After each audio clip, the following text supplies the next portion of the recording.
So I listened to Trojan Horse by Mad Proxy, the full thing 2 times. And the first time it was like 4 a.m. I couldn't sleep. I was up all night and I listened to it and I instantly fell in love. I loved this nigga before that too, but this album just like made a whole turn. This album made me understand it, quote unquote. I'm gonna point out some things he does, or I think he does. By the way, all that is just my interpretation of his music, because I don't really know his intentions. I'm guessing though. First, music is art for me. Everybody feels different. Everybody sees the world different. If we go deep, everything you do, like everything, every rule, every how you feel, every moment you feel some type of way, all gets decided by your mind, bro. If you get punched, you feel different afterwards than another person, bro.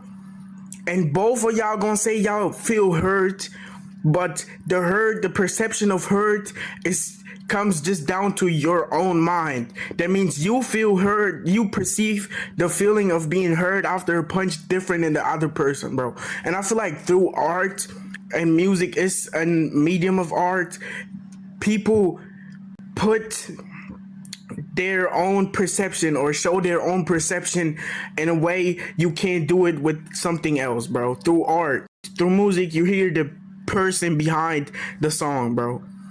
And I knew that before, and I thought that before. That was my mindset before. But this nigga really made me realize there's levels to that shit. I make music myself, and I'ma just go through the songs, bro. Especially in Stars, the one distorted part.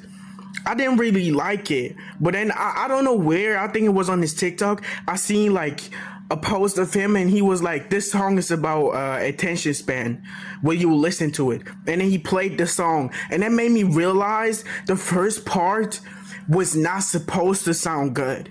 The first part is not supposed to, and that's something people don't do. You want your music to be all good, and this nigga filters or shows a bad feed by making quote unquote bad music. The part is not bad, but I'm saying that he shows this attention span, like he shows the attention span, or he triggers the attention span and filters the people with attention span out through a quote unquote bad part. And if you got a good attention span, then you walk through until the end and then you get beautifulness. And that's the thing he often does, and that's what I think is like what makes him so beautiful. He isn't scared to lose listeners, bro. He's not scared to not succeed with a song, bro.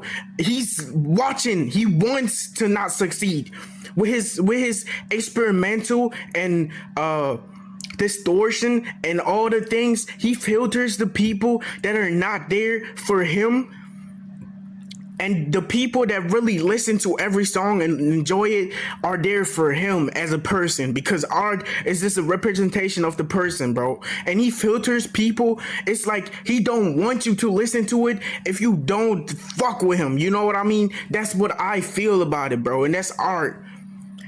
He's not just not scared to lose or to get negative from his songs. He wants to get quote unquote negative from his songs. He wants people to not listen to it. He wants to filter him out, bro. And that's the only artist I really see it with. But especially because he's so little. Like, he's not a big artist, bro. Like, if Tyler would do that shit, he would know it would still get good attention because people is gonna listen to it. But he doesn't. Like, Mad Proxy really has he has a fan base, and he's not small, right?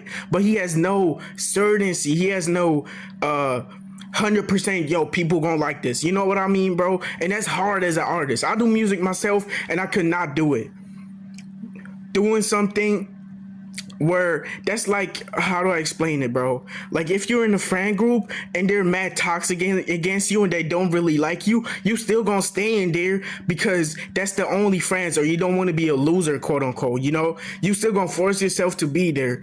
And Matt Proxy just walked away. He's like, fuck y'all, you know what I mean, bro? Like he don't want these people, bro. He doesn't care about the effects it's gonna have on him, bro. He just does what he does, bro. And that feels so normal to a person, but like in art, especially in like things where you can get successful full with, that is like crazy to do.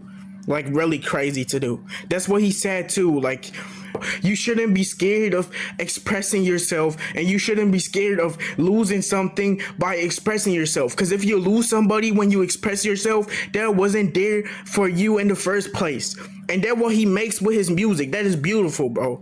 Again, you don't gotta like, it don't gotta, I don't know, bro. It's just, this nigga is different. That's what I like get from his music, bro. And Trojan Horse made me realize that. Like, it really showed me how beautiful music is in one, bro. Like, obviously we can talk about the production, we can talk about all he does, we can talk about his lyrics, we can talk about all that, but I'm just trying to talk about the feeling you get from listening to his music, bro, and the thought he put behind it.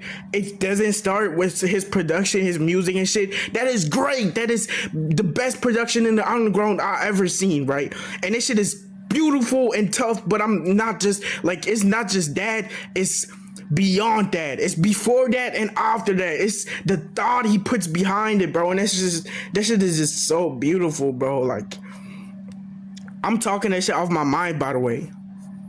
That shit is just like, give me an artist that does that, especially in the underground. People here clone, people here just make music they know people gonna like, including me.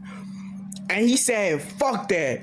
And made a song called Stars, where, I don't know, bro. I'm just talking, bro. Like, I re-listen to this shit, probably don't even make sense. But this nigga the GOAT, though. I love Matt Proxy.